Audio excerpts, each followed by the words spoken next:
Okay, so yeah, basically, her toes, ears, um, her head. They said her head was kind of big, or whatever the case was. We didn't think nothing of it, and then like the lady kept telling us like it could be nothing. The nurse, I'm sorry, I don't want to disrespect. The nurse, the doctor kept telling us it could be nothing. We're not gonna stamp anything. We could do a genetic test or whatever the case was. We wasn't at Southview long enough to get everything started and with the genetics and things like that. She's maybe there a week, but we didn't like how their NICU was set up or whatever. We couldn't be very hands on with her or even with her comfortably for a long period of time or whatever. So we had her transferred to Dayton Children's. We're from Dayton, Ohio, so we had her transferred to Dayton Children's, and when we got here, they basically just started the process of taking care of our child, or you know, seeing what was wrong with her, figuring things out for us. And from there, I'm gonna let mom speak because she's a nurse. She knows more of the language and what they was telling her. So, go ahead, mate. So, yeah, like he said, it wasn't. It was just certain stuff. They had a nice NICU, but it was just certain stuff I didn't agree with, and I just wasn't comfortable. Um, and I just believe, after having a baby, you should be comfortable. So with that move, the whole time she was at the other hospital, she was just like on a low flow oxygen. When we came here, she was on a high flow. So I'm like, okay, we'll probably be home in a week or two max. She was born at basically 37 weeks. There's no reason for her to be in here no month. So, as time went on, the genetics counselor came in here and he said, nothing's really popping out to me. So that kind of made me feel better. Because, of course, I was still in denial. Like, oh, there's nothing wrong with my baby. Like, she just looks how she looks. She got a big head because I got a big head. She got ears, funny shaped ears because her daddy got, just trying to convince myself, basically. And that's just because I didn't want her to have to struggle or to go through anything. So they went ahead and did the testing, and I really like I was worried about that, but then I really wasn't worried about it because I just knew I'm like I did everything I was supposed to do. I got the testing done. I got the genetic testing done. I got all types of ultrasounds. Like nothing was abnormal. Um, so as the time went on, they couldn't get her off high flow oxygen, and I'm like, okay, that's weird. And they couldn't get her to feed. So at this point, I started reaching out to people I knew their babies was born early. People babies were born 6 weeks, 7 weeks early, and they weren't even having these issues for this long. They was like, oh, my baby got off oxygen within 2 weeks, or you know, started feeding within a week. And I'm just like, okay. So at that point, I kind of accepted, okay, there may be something wrong, like because she's not getting it at all. She's not getting either one. So she was also born with um,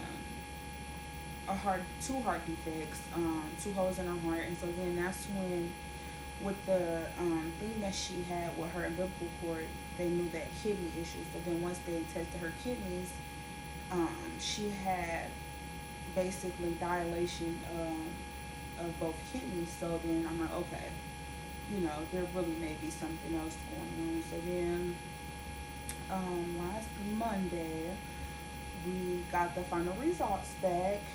And so we're going on 4 weeks being here. So that was going on 3 weeks being here. And we got the final results back from the genetic counselor, and they just came in and talked to us. Miss Denver has a duplication of the distal long arm of chromosome 1. So with that, they have like these distinctive looks, kind of like they don't all look alike, and I don't want to say that because that's not true, but they do have like the ears and the bigger heads, even though like we have big heads, so we didn't think anything of it, and the overlapping of the toes, everything that she has, um you know as far as like her anatomy, they have that. And they can also go through delays in life. Speech could be hard. Each child and the severity has been different in each case study that we have looked over. But vast majority of them did have like delays in learning and just in their intelligence period once they grew up. They sometimes they have to be taken care of by their parents or their guardian for their whole life. And then but he was told by a counselor, oh, this is still kind of new. So, which that I don't really understand that, but so they really don't know.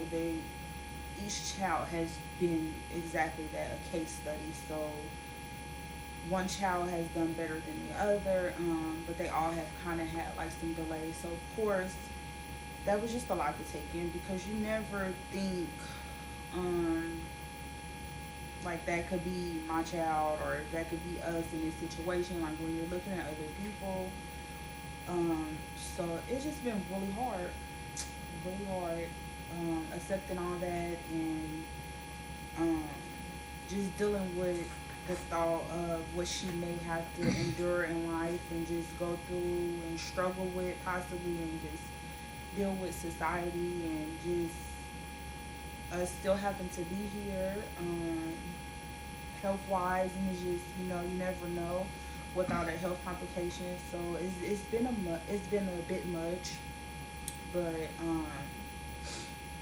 I don't know, like a lot of parents just are not aware of the things, I guess. And I mean, I don't think there's anything that we could have did. It just happened by science at fertilization, but it is rare.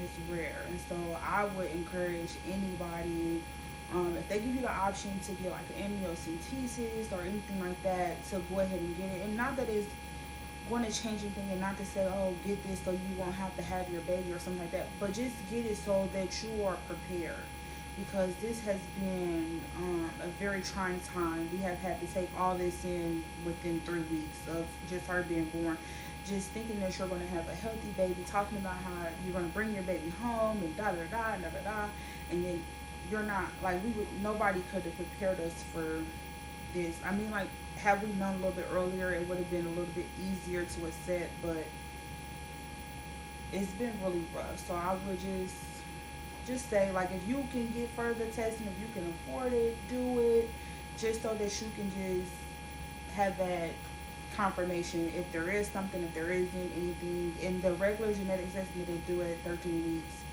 it only tests for maybe 3 or 4 things. We got the microarray in the chromosome analysis, and that tested for basically everything. And tested for a lot of, just like a vast majority of everything. So, yeah, I would just encourage that.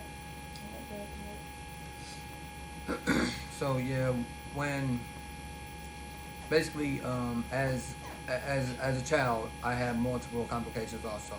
So when I'm being told all this, I'm just looking at it as if, and a lot of the things are the same thing that I went through, that is Denver's going through. So I'm just looking at it as if my baby's gonna beat it. I beat it, she's gonna beat it. So then, like Mom said, the genetic came back, and no, Childress was the one that told my parents that I would never walk or talk.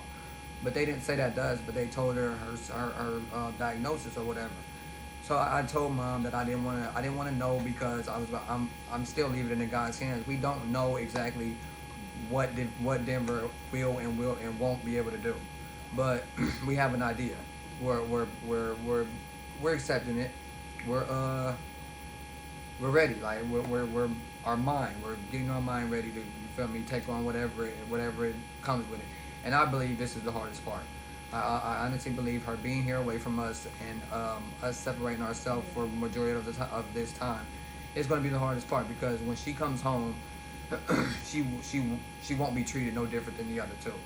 I mean, her situation is her situation. If she needs more attention, more care, however we can divide that up, it'll happen. But Denver is our child. Denver is. She's everything to us, just like the other two kids, and it wasn't never like accepting it as if we wouldn't. It was just like you don't expect it. You don't. Yeah. No parent wants that for their child, and the only reason I say that is because of the world that we live in today. I'm not I'm not saying that there's nothing wrong with people with differences. If that's the best way I could put it, there's nothing wrong with them. But just for example, you don't if you're in a grocery store and you see a parent with their child with differences, you might look and just overlook it and never think about it again.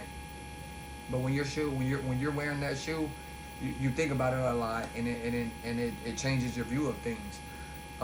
But I don't. That's just been my whole thing. The outside world, how will Denver be treated when I'm not around, when mom's not around, sister, brother's not around.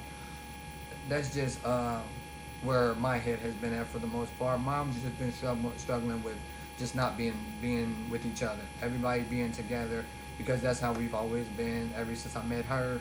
Um, we've been glued together like white on rice. Is our kids. We're two very overprotective and caring and loving parents to our kid. But yeah, right now, like she said, the diagnosis for short, like she texted me because she texted me and didn't because I didn't want to know or whatever. But she texted me and told me what it was. For short, if you want to Google it or look into it for with us, it is what is it? It's the 1Q One Q duplication. duplication. And there's different genes in there, like on the branch or whatever. And Denver's, I believe, is the 32.2 to 41.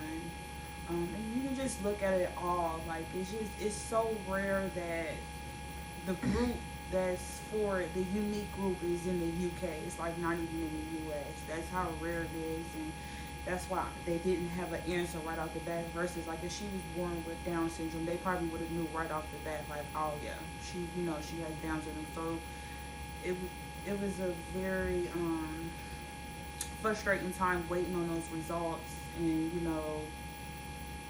just tearing my mind up and just thinking about the worst thing ever, and if it was something that could be fatal ultimately or anything like that, that was probably the worst part for me. And I can't say that I'm just thankful that She's here. she's going to be here. She's here still fighting, and with her diagnosis, it's not really nothing that's going to necessarily turn fatal because of this, and if she is delayed, we'll step up in that part and just, work with her as best as we can. But like I said, I just would really, really encourage young moms, old moms, a lot of times